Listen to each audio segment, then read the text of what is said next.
Hey guys, welcome back to the Calibrate Tools and DIY channel. Welcome back, welcome back.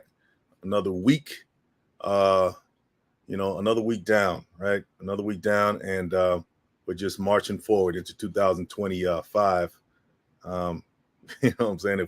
If we all make it there, all the stuff going on in the world and stuff like that. But glad you guys could make it. Whoever shows up, thanks for being here, and everybody in the replay. Hey, I appreciate you too. So we're gonna dive into the topic, okay? And it's an interesting topic in my opinion because it gives you a broader overview of what's going on in the housing market. I'm not going to touch on every little detail about it because I'm not an expert on it, but based on my research, like I do research at least 90% of the time I get on these lives, I try to brush up a little bit on what's happening out there and just to give you guys a more informed delivery, and hopefully I can do that here tonight. So if you're interested in this topic, the housing market and all that stuff, feel free to chime in. Lack of affordable housing and affordable housing. If I was a young person today, in maybe just getting out of college, looking to start a family or something like that, I would be a little bit concerned, right? If my dreams of starting a family included buying a house and all that good stuff, because it's not as easy today, right? There's a lot of stuff going on based on a series of events that have happened over, I would say, the last 20 years. And yeah, I would say around 20 years. And I think some of you guys know what I'm talking about. We're talking about, the 2008 recession and all that, and the reason that happened, and the rug being pulled from underneath a lot of people financially. People ended up being on the street because they couldn't afford uh, their homes, um, or all kinds of stuff happened, right? So yeah, it's totally understandable if you're a younger person, and you're kind of concerned about what moves you should make in that area. And what interests me about this whole topic is the players, right? Who actually caused this stuff to happen, or who had a big hand in it. I wouldn't say cause, because everybody got to take accountability, right? 2008, you had people that buying houses who knew they couldn't afford it, but because this stuff was given to them with underhanded intent as well, everybody kind of participated in the deceiving was is deceiving of themselves. Okay, and everybody took a loss. And so I'm not just blaming one side. I'm kind of looking at the whole picture here, right? But I'm going to focus on some of the players, right, who we don't talk about as much. They may have gotten some light shed on them during the crisis, which kind of really exposed the underbelly of the financial world, especially when it came to real estate and housing and all that stuff, and lending and stuff like that. It really exposed them. But of course, they got a slap on the wrist, right? They got bailed out was the term I think was used popular. They got bailed out, and apparently it's because they prop up this whole financial system. And but I think you guys know what I'm talking about. We're talking about like Wall Street, institutional investors, private equity firms, hedge funds, people like that. But you know what? Guess what? They're back to their old tricks, right? And I'm not judging anybody. I'm just saying, hey, look, if you got that kind of power, then you're gonna wield it, right? You're gonna wield it. Human nature is hard to reel back the ego, especially when it comes to power and money. It's really hard to reel that back. So even 20 years later, in today's housing market, the housing industry, the big players, just like in 2008, still have their hands in things, and they're reaping the benefits. But let's do a quick recap on what happened in 2008. Basically, lenders, right? Lenders who were kind of greedy. They loaned mortgages, subprime mortgages, to individuals who they knew couldn't afford it, but they gave them the loans anyway, right? And there was this high demand, and it caused high demand for housing because everybody came and they wanted it. They wanted houses. They wanted to get in these houses. Next thing you know, it created this what they call a bubble, like a housing bubble. Okay, where prices are just skyrocketing. Uh, faster than they usually do, right? Usually they these prices are going beyond what the assets are actually worth, right? And when these individuals could no longer afford to pay these mortgages, um, the prices start to fall, and they fell so low that you ended up owning an asset, right? That was cost you more than what it was worth, and that's when, in a nutshell, that's what caused the bubble. And it didn't just happen in this country; it happened all over the world. That's why they call it the Great Recession, because it was global and worldwide. So anyway, fast forward till today, you have these individuals who were behind giving individuals these loans, the banks, like I said, the institutional investors, so to speak. Um, they're they're benefiting today in 2024 still, right? Because there's a so-called affordable housing shortage, um, and a good portion of these houses are owned by these institutional investors. Okay, they're owned by these institutional investors, and they're pretty much scooping up all the property, all the assets. I'm not saying I don't want to say all of it, right? Because uh, there are people that would refute what I'm saying. They're saying, hey, that doesn't exist at all. These people are not doing it, like you said. It's just all hype and propaganda. You're smearing our names and stuff like that. But let's dive into you know some articles here that I pulled up, and you make your decision. I know somebody can say, okay, these articles are biased as well, but what else are you going to go on, right? Um, here's an article that I came across. Says Wall Street hedge funds are buying whole neighborhoods, driving up home prices. Okay, and it's pretty much saying, okay, the average American is upset, upset because they can't afford these houses, the houses that they want to get, and so let's dive a little bit deeper into this.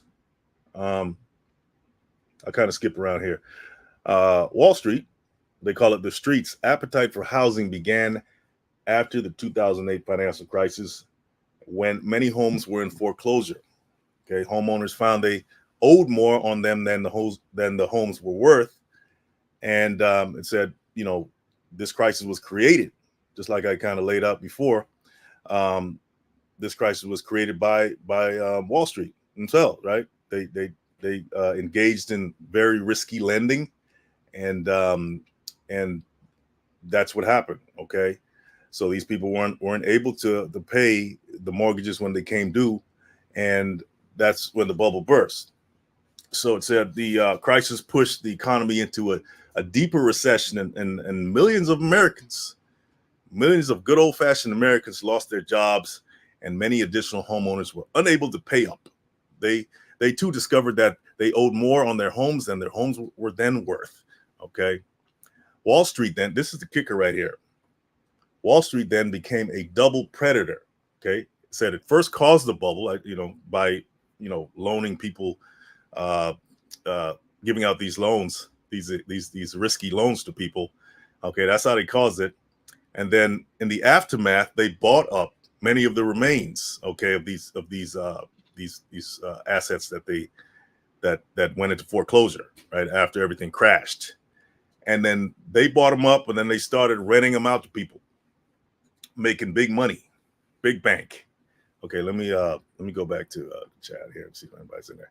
Yeah, so that's pretty much how that happened. Okay, so in other words, it's almost like a casino, right? You as a potential homeowner, you're going up against big investors, the house, so to speak. Do you think you're going to win against the house? Most likely you won't, and that analogy kind of applies to this situation as well. Okay, so um, the game it sounds like a pretty much a rigged game. Okay, and you're going to pay the consequences, right? So that's how that went down, right? And that's how it's going down today, right? The reason a lot of people can't afford homes is because you have these same institutional investors buying up homes, and you can't afford them, right? Interest rates are already high because they're trying to stem inflation. That's what the government does, right? They say, okay, everything is high. Inflation is getting out of hand, so we're going to raise interest rates, try to bring it down. You got these guys coming in, scooping up all the inventory, or at least a good portion of it, and locking you out, right? And you're already suffering because everything is high and you're just trying to survive. So that's why your homes are not as affordable, and that's why you're going through this. Now, I think, of course, there are people out there trying to pass laws to stop the predators, these institutional investors, from coming in and doing this. But they may have a bill or two that's being presented to the House and Congress and all that stuff. I'm not a political guy like that, but nothing's been passed yet. And why do you think that is? It's going to take a while, right? It's going to take a while because what does it benefit the big guys to pass these laws right now? So I think they pacify you by saying, oh yeah, we got a bill that we're gonna try to pass. We're gonna try to pass some laws to stop these guys from doing this. But the same people that you're asking to levy fines or laws or pass laws against, these are the same institutional investors. So it's kind of funny. And it seems like you're trapped, right? But it is what it is. It says Democrats have introduced a bill in both houses of Congress to ban hedge funds from buying and owning single-family homes in the United States. Yeah, okay. It would require that these funds sell off. Okay, these hedge funds or whatever. It would require that they sell off all the single-family homes they own over a 10-year period, and would eventually bar them from owning any single-family homes at all. It says during the decade-long phase-out, the bill would impose stiff tax penalties with the proceeds reserved for down payment assistance for individuals and families looking to buy homes from corporate owners. Yeah, sounds good. Sounds good and all, but it hasn't been signed into law yet. Okay, it hasn't been signed into law yet, and who knows if it will ever be. Because one thing we do know is that so many laws come before this Congress, right? But I think a lot of them is just to pacify people, to say, hey, we're trying to do this for you. I'm your state representative. I'm rooting for you. Vote for me. I'm going to present a law. Before Congress. I'm listening to your grievances. Please keep me in office. All that good stuff, right? But until something's actually signed into law, then it's just a bunch of hot air, in my opinion. Okay. So yeah, that's that in a nutshell. But what also another aspect of housing industry that interests me is that the average home buyer or person looking for a home to buy are not the only victims of this whole situation. The developers and the builders, also suffer. Let's talk about that for a second. First, let me go back to give me a second here, guys. Yeah, the developers and the builders also seem to be taking the hit as well financially.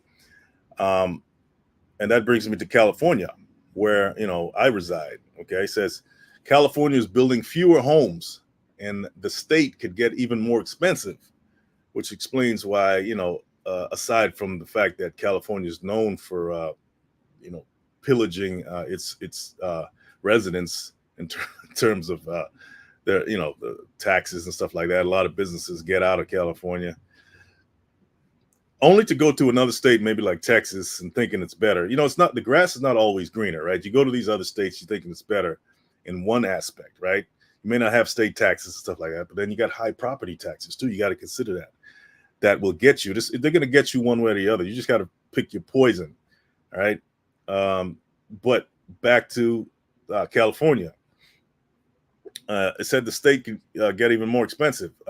Developers, builders, okay, are not building as much. Okay, it says there are several reasons for them not building like they used to. It says there's a high labor material costs as well as new local regulations that make it harder for them to turn a profit. Right, so they're not putting out as much product as they used to in terms, especially in the multifamily space, and there's also lending that's an issue as well. It's costing them more money, right? Not just you, the average person, looking for a home. It's costing them. It's costing the builders, and believe it or not, it's also costing the lenders, right? Based on certain laws that have been passed in California that are I would say, anti-builder, in some respects, anti-lender. So, but let's dive a little deeper. All right, so there's a high cost of borrowing, and rising interest rates not only make it more expensive for Americans to buy a home, but they add additional costs for developers who must shell out more money to build and manage their products or projects.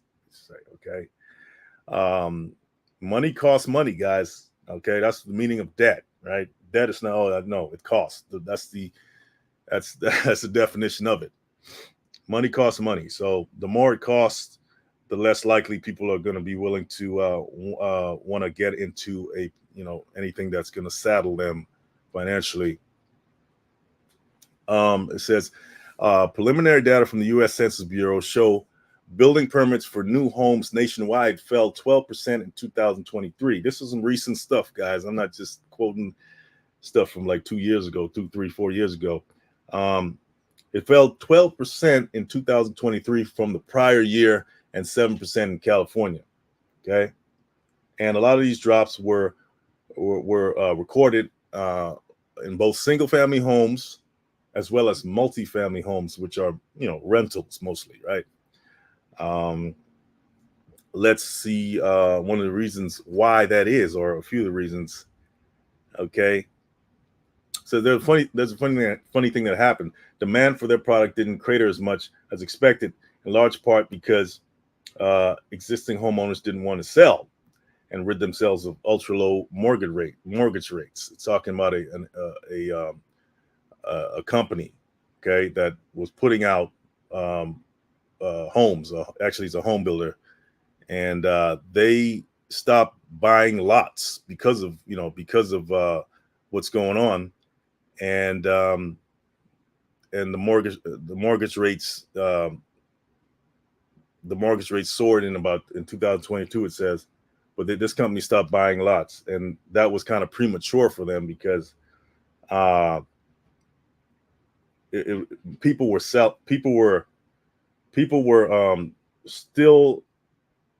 not interested in necessarily selling because of the higher interest rates, but they started to get back into the building aspect of it, but then they ran into a wall when these certain laws were passed, and I'm going to get into that in a minute. Okay. Let's see. All right, it says single-family home builders have access to a wider source of debt that isn't as available to rising interest rates. In the single-family market, the supply shortage has also worsened, and home prices are climbing. Meanwhile, rents in many places, including Los Angeles, have dropped slightly as vacancies have risen, in part because apartment construction has been relatively robust in recent years. Okay, so in recent years, you have a lot of multifamily projects out there. You got a lot of inventory out there, so the prices on rents have dropped because there isn't as much of a demand for that. Okay, single family solid, multifamily weak is a pretty consistent theme across most of the country.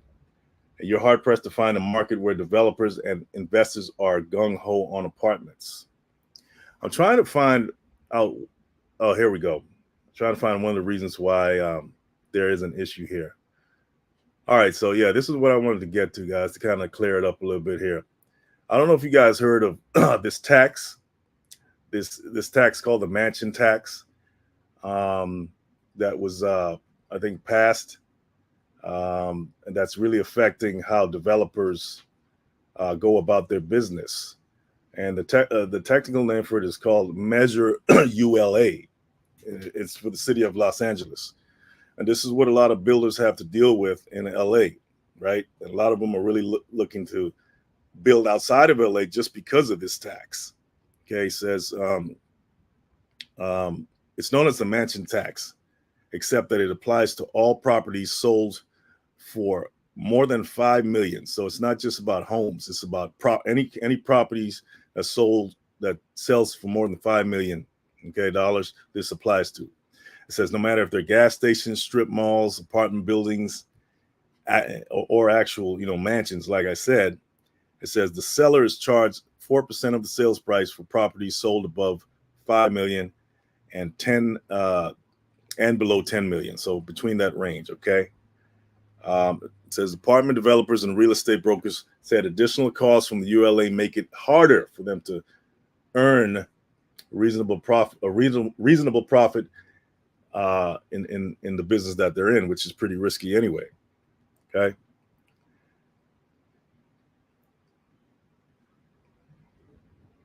All right.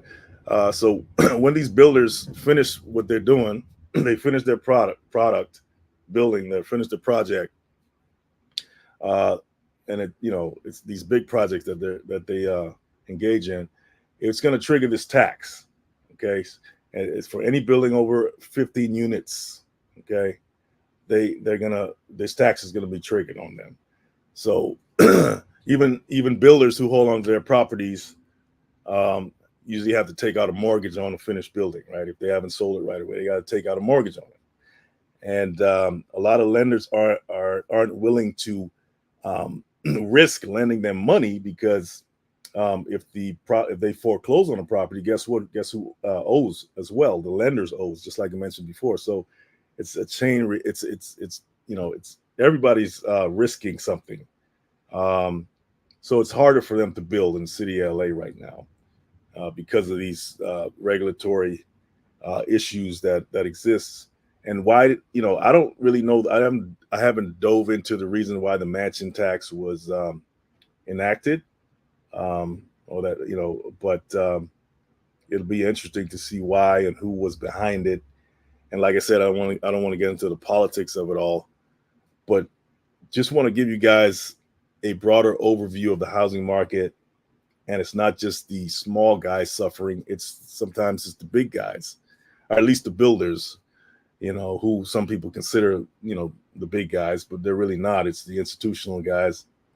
And yeah, it's not a one-sided issue. It's a many faceted issue, and it's very interesting to look at it from all different angles and see what's going on. Okay. All right. Let's see here.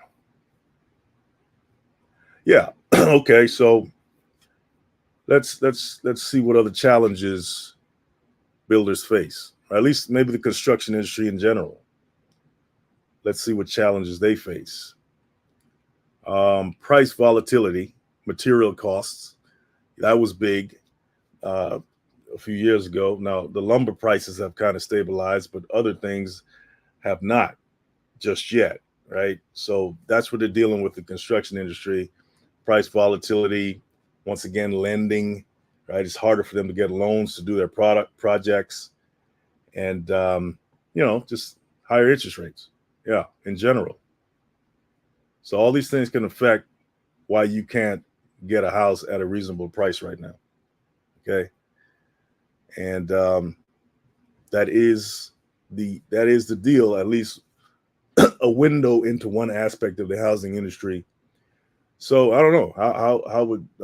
What do you guys think about that? What do you guys think about what I just laid out? What moves are you going to make? If you had plans to get a home, maybe, I don't know, maybe it's not time. It's not time right now. Some people say, yeah, it's the best time. Get it while you can, because once everybody dives in, everything's going to shoot up even higher. It all depends on how you look at it and what level of risk you're willing to take. Everybody has a certain, everybody has their own risk tolerance, and everybody makes their own moves in that respect. But yeah, what would you do if you're in that position of somebody who maybe they have the money right now, but do they want to do they want to dive into this industry right now? Or they just want to stay put. I don't know. Everybody's in a different position, and we'll see how it plays out. But anyway, guys, I just want to drop that on you tonight. Not gonna be a long live. Some pretty interesting stuff though when you dive in and you kind of look at the inner workings of this whole system. And because all it can do is help you to position yourself better by understanding what's happening out there, right? You can make better moves, right? If you're ignorant of what's going on out there, then you might make some ignorant moves, and that's not good. Anyway, guys, thanks for watching, and hey, leave a comment or something like that. Let me know what you think. Don't forget to subscribe to the channel. Once again, this channel's on my lives. I talk about various topics like around home improvement, around tools, around DIY, and I tend to the lives are meant for me to kind of expand, right? So, but on Thursdays, my long form content is mainly around those subjects, though. Tools, DIY, and home improvement, stuff like that. And but hey, we got be a little more liberal on the lives, and that's why I do them. Okay. Anyway, guys, you have a good night, and I'll see you on the next one. Take care.